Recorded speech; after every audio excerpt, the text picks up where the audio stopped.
আসসালামু আলাইকুম বন্ধুরা, আমি নার্গিসের রান্নাঘরে আপনাদের সবাইকে স্বাগত। আজকে আবারও আমি চলে এসেছি আপনাদের জন্য নতুন এক রেসিপি নিয়ে।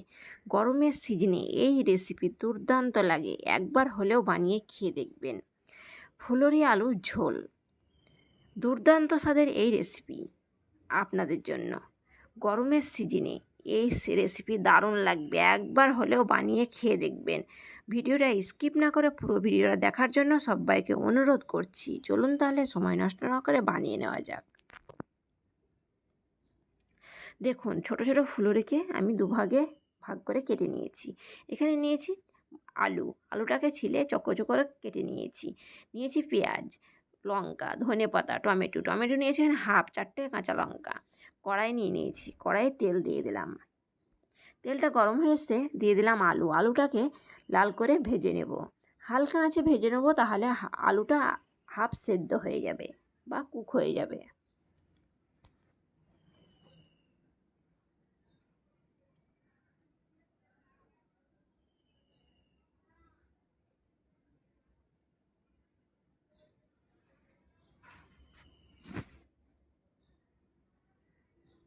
দেখুন বন্ধুরা, আলুটা ভাজা হয়ে গেছে, এবার আমি তুলে নেব।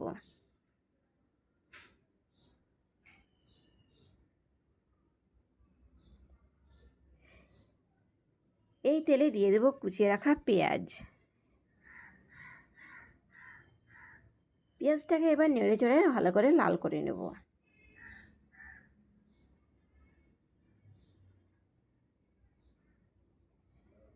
দেখুন পেঁয়াজটা লাল হয়ে গেছে। এবার দিয়ে দেব আদা রসুনের পেস্ট 1 চামচ। আদা রসুনটাকে তেলের মধ্যে ভালোভাবে ভেজে নেব, যাতে কাঁচা গন্ধটা না থাকে। দিয়ে দেবো লবণ 1.5 চামচ।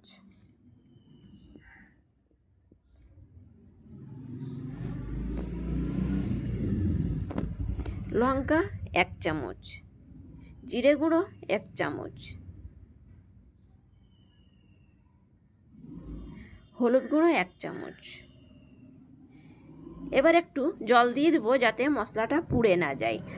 আর এবার মশলাটাকে ভালোভাবে হালকা আঁচে কষে নেব। মশলাটা যত ভালোভাবে কষবেন তত তরকারির স্বাদটা ভালো হবে। দিয়ে দিলাম কেটে রাখা কাঁচা লঙ্কা। এবার দিয়ে দিলাম টমেটো। দেখুন একটু নেড়ে চেড়ে নিলাম। এবার দিয়ে দেবো ভেজে রাখা আলু। এবার সবগুলো ভালোভাবে একসঙ্গে কষে নেব।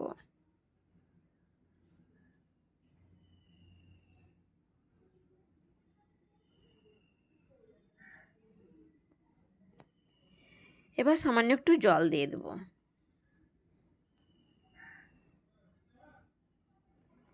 জলটা দিয়ে আবার একটু নেড়ে চেড়ে ঢাকা দিয়ে কষে নেব, তাহলে আলুটাও ভালোভাবে সেদ্ধ হয়ে যাবে, টমেটোটাও ভালোভাবে গলে যাবে।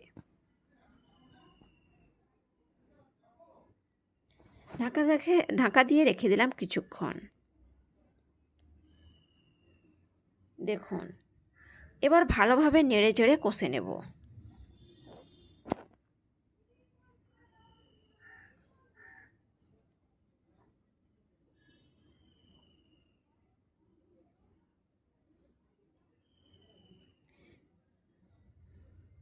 দেখুন আলুটা গলে গেছে। এবার দিয়ে দেবো কেটে রাখা ফুলুরি।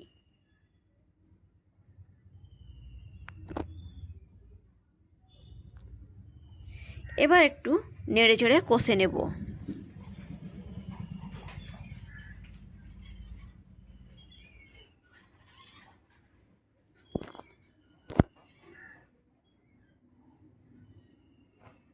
আলুটা ভালোভাবে কুক করে নিলাম বা সেদ্ধ করে নিলাম, যাতে ফুলুরিটা দেওয়ার পরে বেশি গলে না যায়।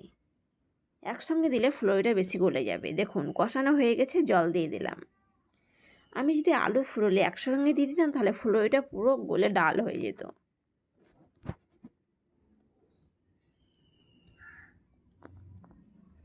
নেড়ে চেড়ে ঢাকা দিয়ে এবার কিছুক্ষণ রান্না করে নেব। দেখুন কত সুন্দর হয়ে এসছে, ফুলুরিগুলো পুরো ফুলে ফুলে গেছে।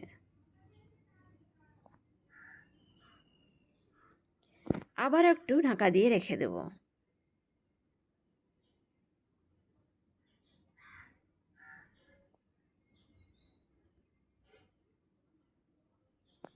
একটু নাড়িয়ে দেব যাতে তলায় লেগে না যায় বা পুড়ে না যায়।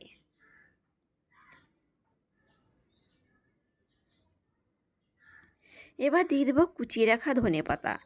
ধনেপাতা উপর থেকে ছড়িয়ে দেব।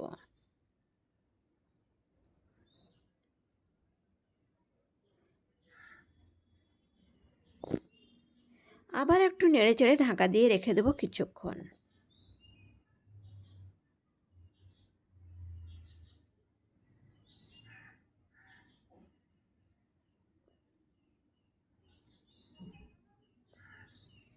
দেখুন বন্ধুরা, কত সুন্দর কালার হয়ে এসছে। এরকমই পাতলা ঝোল রাখবো ফুলরি আলুর। দেখুন ফুলরি আলু সব কিছু ভালোভাবে গলে গেছে।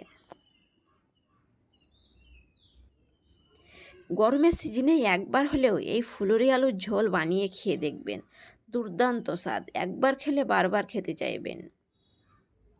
অনেকবার তো অনেক রকমভাবে বানিয়েছেন, একবার এভাবে বানিয়ে দেখুন। দেখুন রান্নাটা হয়ে গেছে, গ্যাসটা উপরে ঢাকা দিয়ে রেখে দেবো। ফিরে আসছি কিছুক্ষণ পরে।